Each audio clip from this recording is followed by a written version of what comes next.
came to realize early on in life that I could not be lied to. I watched quietly as other kids were conned or duped by others, but I could never buy the bullshit. I saw right through it all. As a result, I was nobody's victim. Being a passive loner, it took a lot to push me too far. But when backed into a corner or threatened with violence, I became a force to be reckoned with. My reputation became cemented at an early age with the boys I beat up. And later my excuse for not ever fighting women was because I'd been fighting men all my life. Men and me don't mix well. Men don't like a challenge outside the bedroom, or to be matched in arrogance by a woman. They seem to prefer the damsel in distress, the hopeless girl in need of saving, or some subservient demure creature with no opinion outside of agreeing with the man. And no man wants a woman who can read his thoughts, predict his every move and never be lied to. So I'm still single. Truth be told, I've always been a solo entity. A wandering gypsy, the nomad. I am young for my years and wise for my age. I've chosen to remain hidden all this time as opposed to exposing what I am for others to belittle. Though I'm certain many of you are skeptical about the things of which I speak, I require no validation for my gifts. Affirmation will come as you see with your very eyes the end result of my predictions. Most people are afraid of a divine feminine, terrified even. There are the few who've watched as those who've intentionally interfered with me in negative ways ultimately drown in a tsunami of karma in the wake of my passing. There have been others who were not so fortunate. Those who refused to live up to the expectations of karmic discipline and disregarding those natural laws that govern human civilization. Those who pulled the path called of death. For them, their demise was final and devastating. I'm not sure I can pinpoint the moment of inception, when exactly I came to realize that I was adorned with these attributes. But I was pretty young, perhaps in my twin years. I was the quiet child. My folks tell me I refused to talk until I was almost 4. Not that I couldn't talk, just that I wouldn't. I don't recall much from then. It's not like I was banging my head off the wall and high-functioning autism combined with astronomical IQ.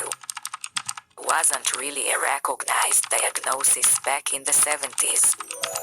So I wasn't qualified for the short bus. But I did get shuffled into special needs classes throughout my primary school years. They knew I wasn't retarded.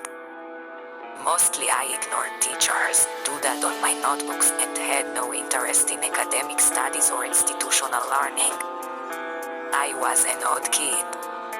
The tomboy, an outcast laying dormant for the time being. My head stuck in a perpetual cloud of daydreams. My interest taken up by cute little mice or stray kittens and dogs I'd drag home to my parents' dismay. My intellect wouldn't reveal itself until a full decade after I'd forfeited my high school education for full-time employment. And the kick-ass illegal loft warehouse studio in downtown Toronto. And when my brain finally did reveal itself, I must admit it was a big shocker to everyone. Especially myself. When the CAT exam professor announced my ALBA FS average and informed me that I could attend any college or university I chose, I nearly shit myself. I honestly thought she'd gotten my grades mixed up with someone else's, and I expressed as much to her amusement. Every report card I'd ever received had put me at below average learning ability. But here's this woman telling me my IQ is worthy of Mensa. She seemed overly pleased to have been the messenger of that great news. As she rubber-stamped my exam and sent me off with a smile and a pat on the shoulder, wishing me the very best in my future endeavors. I'd never been so proud of myself. This was life-altering information, vindication, a defining moment, and I wasn't about to let it go to waste. I began working on my brain expansion upgrade that very day, and I've continued working on it ever since. I've studied everything I could get my hands on, from medical tests to academic thesis. I've studied psychology, sociology, criminology, and forensics.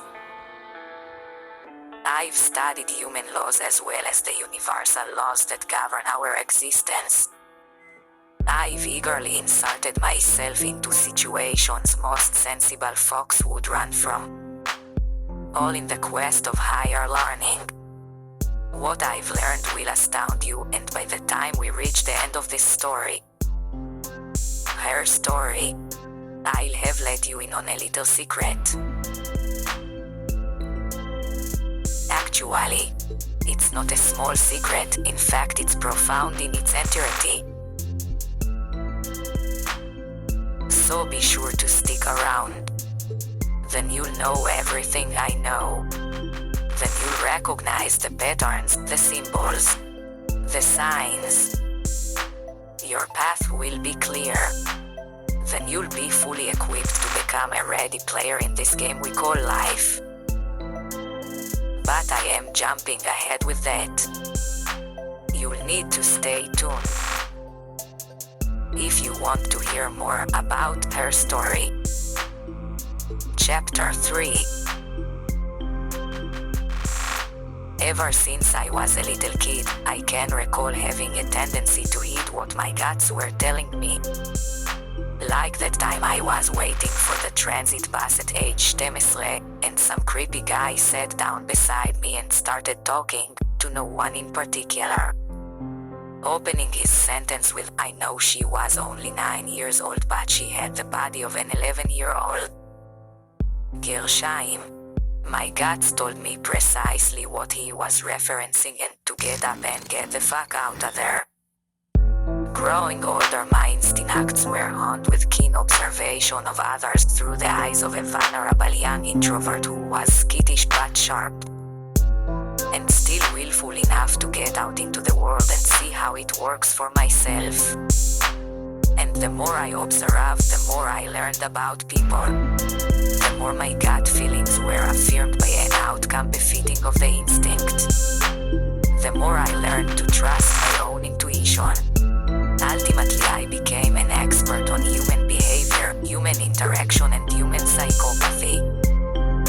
I recognized patterns in the most intrinsic behavior, subtle body movements, and emotional gestures. How to read the intentions of someone through their eyes and their pulse. And although to this day, eye contact is not my best trait, I learned that the eyes don't tell lies, it's the lips that make the slips. Though I was gullible to an extent in my teenage years, I was anything but naive by the time I hit my 20s. In 2001, just as I was about to turn 33, the World Trade Center was attacked by what my guts told me was an inside job. The world watched in horror and disbelief as the end of the world as we know it commenced before our eyes on every TV screen and computer monitor across the globe.